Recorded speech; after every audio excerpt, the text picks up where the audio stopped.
आता हे सुरुवातीचे मला वाटतं मतं मोजून झालेली आहेत आणि अजूनही बरीच निम्मी मतं राहिलेली आहेत. पण ट्रेंड निश्चितच सकाळपासून दिसत आहेत. पोस्टल बॅलेटमध्ये एक वेगळं चित्र दिसलं आणि त्यामुळं अपेक्षेप्रमाणे काँग्रेसचा विजय होईल असं वाटलं होतं. पण नंतर EVMचं काउंटिंग सुरू झाल्यावर काही ट्रेंड वेगळा दिसतोय. काँग्रेस पक्षाचे हरियाणामधले नेते यांचे काही आक्षेप आहेत, ते निवडणूक आयोगाकडे ते घेणार आहेत. त्याची मला काही माहिती नाही, परंतु हरियाणाचा निकाल हा अनपेक्षित आहे. हरियाणामध्ये म्हणजे आम्ही 50च्या वरची आमची अपेक्षा होती आणि स्पष्ट बहुमत मिळण्याची अपेक्षा होती, पण ते होताना आता तरी दिसत नाही. अजूनही अंतिम निकाल काय येतील ते पण थांबलं पाहिजे. पण ट्रेंड्स क्लिअरली दिसत आहेत की भारतीय जनता पक्षाला स्पष्ट बहुमत मिळालेलं आहे. जम्मू काश्मीरमध्ये NC आणि काँग्रेसच्या आघाडीला स्पष्ट बहुमत मिळालेलं आहे. भाजपचा पराभव झालेला आहे. आता पहिलं त्या ठिकाणी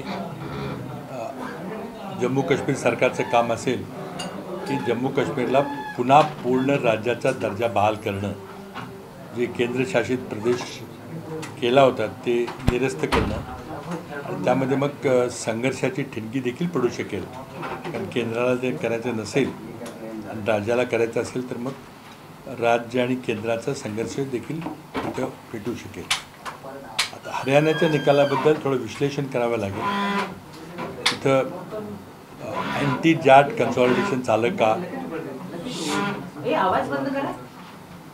हे सगळं अभ्यास करावा लागेल आणि त्यानंतरच काही टिप्पणी करता येईल. तिथल्या लोकांशी बोलावं लागेल. मी हरियाणाचा प्रभारी होतो 2007-08च्या कालखंडामध्ये. मला राज्य माहिती आहे. जम्मू काश्मीरचाही मी प्रभारी होतो, तोही मला प्रांत माहिती आहे.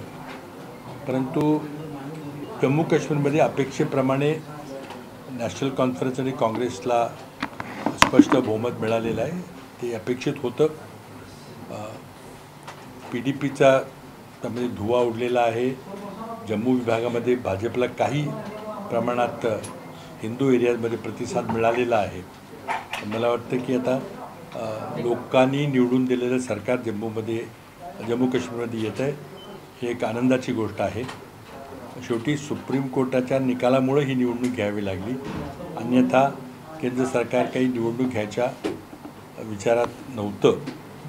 त्यामुळे सुप्रीम कोर्टालाही धन्यवाद दिले पाहिजेत की त्यांनी आज जम्मू काश्मीरमध्ये लोकशाही बहाल केलेली आहे. लोकांनी निवडलेलं सरकार त्या ठिकाणी आता राज्य करणार आहे. त्या सरकारला राज्य करून दिलं पाहिजे, एवढीच अपेक्षा आहे. हरियाणाचे अंतिम निकाल आल्यावर आणखी बोलता येईल, पण सुरुवातीचे ट्रेंड निम्मी मतमोजणी झाल्यानंतरचे ट्रेंड काँग्रेसच्या विरोधात जाताना दिसत आहेत. भारतीय जनता पक्षाचं स्पष्ट बहुमत येताना दिसते. त्याची विश्लेषण करावं लागेल, नंतर करता येईल. जम्मू काश्मीर बद्दल तुम्ही बोलताना असं म्हणाला की पूर्ण राज्याचा दर्जा बहाल करणं याला सरकार प्रायोरिटी देईल का, आणि त्या मुद्द्यावरून नेमकं काय होऊ शकतं? बघा, ही प्रायोरिटी नंबर 1 असेल, कारण केंद्रशासित प्रदेशमध्ये दिल्लीहून राज्य चालवणं हे अगदी चुकीचं होतं. तरी 370 कलमाबद्दल काही निर्णय घेतला असला आणि ते अस्थायी स्वरूपाचं कलम होतं, त्याला शेवटी निरस्त करायचं होतंच. परंतु राज्याचं त्रिभाजन करण्याची गरज नव्हती किंवा जम्मू काश्मीरला केंद्रशासित प्रदेश म्हणून घोषित करायची गरज नव्हती. आणि त्यामुळं आत्तापर्यंत ज्या दिवशी हा निर्णय घेतला गेला त्यापासून आत्तापर्यंत हे दिल्लीचं साम्राज्य जम्मू काश्मीरवर चाललं होतं. ते लोकांना बिलकुल पसंत नव्हतं आणि त्यामुळे भारतीय जनता पक्षाच्या विरोधात निर्णय जाणार हे निश्चित होतं आणि त्या अपेक्षेप्रमाणे जे झालेलं आहे. आता केंद्र सरकार आणि विशेषतः गृह मंत्रालय काही अडथळे न आणता लोकांच्या इच्छेप्रमाणे त्यांना जे काही पाहिजे आहे ते करायला काही अडथळा निर्माण करणारे अशी अपेक्षा करूया. सर, या दोन्ही राज्याच्या निकालाचा महाराष्ट्राच्या निवडणुकीवरती कशा पद्धतीने परिणाम करतो? परिणाम काय, कार्यकर्त्यामध्ये उत्साह येणं न येणं हे थोडं होत राहतं. काही दिवस ते टिकतं वातावरण. पण महाराष्ट्राची निवडणूक वेगळी आहे. महाराष्ट्रामधला 50 खोक्याचा विषय काही इतर कुठल्या राज्यात नव्हता. महाराष्ट्रामधले जे भ्रष्टाचार अगदी अंतिम चरणावर पोचलेला आहे, ही विशेष परिस्थिती महाराष्ट्रातली आहे. महाराष्ट्रातलं निर्गुंतवणुकीकरण असेल किंवा उद्योग बाहेर जाण्याची प्रक्रिया असेल, उद्योग गुजरातपर्यंत जाण्याची प्रक्रिया असेल, तेही इतर राज्यामध्ये कुठं काही नव्हतं. आता शेतकऱ्याची परिस्थिती आहे, शेतकऱ्यांची आत्महत्या, ती काही आपण विसरू शकणार नाही किंवा शेतकरी विसरणार नाही. पण महाराष्ट्रातली निवडणूक वेगळ्या मुद्द्यावर लढली जाईल. सुरुवातीला निश्चितच कार्यकर्त्यांचे म्हणजे निराशा, उत्साह हे स्वाभाविक असतं. पण जेव्हा निवडणूक पुढच्या आठवड्यामध्ये घोषित होईल किंवा आचारसंहिता सुरुवात होईल, त्यावेळेला खरे मुद्दे पुन्हा पुढे घेऊन काँग्रेस आणि महाविकास आघाडी महाराष्ट्रात लोकांच्या समोर जाईल.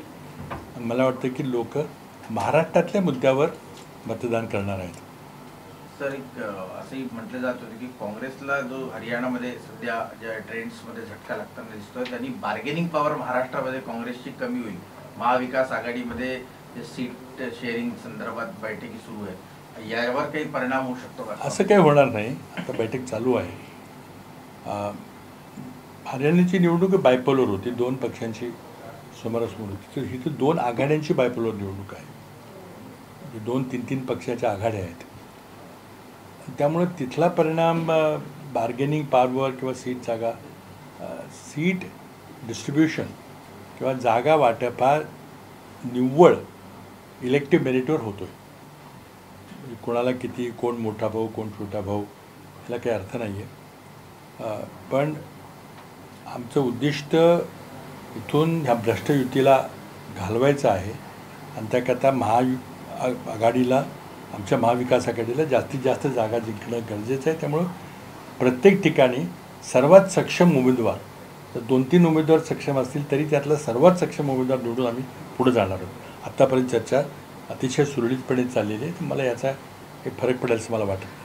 सर, असा एक आरोप पण केला जातोय की यावेळेला काँग्रेस जी आहे ती खूप आडमुठी भूमिका घेते. लोकसभेमध्ये त्यांनी कमी जागा घेतल्या होत्या महाविकास आघाडीमध्ये, पण यावेळेला मात्र लोकसभेमध्ये जे काही यश मिळालं ते पाहता काँग्रेस यावेळेला खूप जास्त अग्रेसिव्ह आहे किंवा आडमुठी भूमिका घेते आणि त्यामुळे शिवसेना उद्धव बाळासाहेब ठाकरे पक्षाबरोबर अनेक वेळेला तुमच्या मतभेद होताना दिसत आहेत काही जागा. बिलकुल चुकीचं आहे, खोटं आहे. काही विरोधकांनी पसरवलेल्या बातम्या आहेत. आमचं अतिशय स्मूथली जागा वाटप चाललेलं आहे. जिथं अडचण असेल त्या जागा मागे ठेवल्या गेल्यात आणि जिथे एकमत होतं आहे तिथं आम्ही पुढं चाललेलो आहोत. आमचं सगळ्यांचं उद्दिष्ट आहे या भारतीय जनता पक्षाच्या नेतृत्वाखाली, मोदी शहाच्या नेतृत्वाखाली महाराष्ट्रामध्ये जो राजकीय नगानाच इथं झाला आणि ज्याला सर्वस्वीपणे मोदी शहा जबाबदार आहेत, कारण त्यांच्या परवानगीशिवाय काहीच घडलं नसतं. आणि जे न खाऊंगा न खाने दूंगा म्हणणारे नरेंद्र मोदी तर महाराष्ट्रातल्या जनतेला काय सांगणार आहे? हे न खाऊंगा न खाने दूंगाचं सरकार आहे का हे? त्यामुळं मला वाटतं की जागा वाटपामध्ये जर काहीही परिणाम होणार नाही, कारण जागा ह्या आम्ही मेरिटवर आधारितच देणार आहोत. कारण इथं जिंकण्याची शक्यता असणं की जिंकण्याची प्रॉबॅबिलिटी ज्या पक्षाची, ज्या उमेदवाराची आहे त्याला तिकीट द्यायचा प्रयत्न आहे, सुरुवातीपासून आहे आणि तो राहील असं मला खात्री आहे. सर, संजय राऊतांनी आज पुन्हा एकदा मुख्यमंत्री पदावर स्टेटमेंट केलंय. निव्वळ धड असून काही हे नाहीये, तर त्यासाठी शिरसने देखील असं आणि काँग्रेसच्या इकडचे नेते काय म्हणतात त्यापेक्षा दिल्लीमध्ये त्यांची चर्चा होते मुख्यमंत्री, तर आम्ही दिल्लीत बोलू, इथे आम्ही बोलणार. No comments. एबीपी माझा, उघडा डोळे बघा नीट.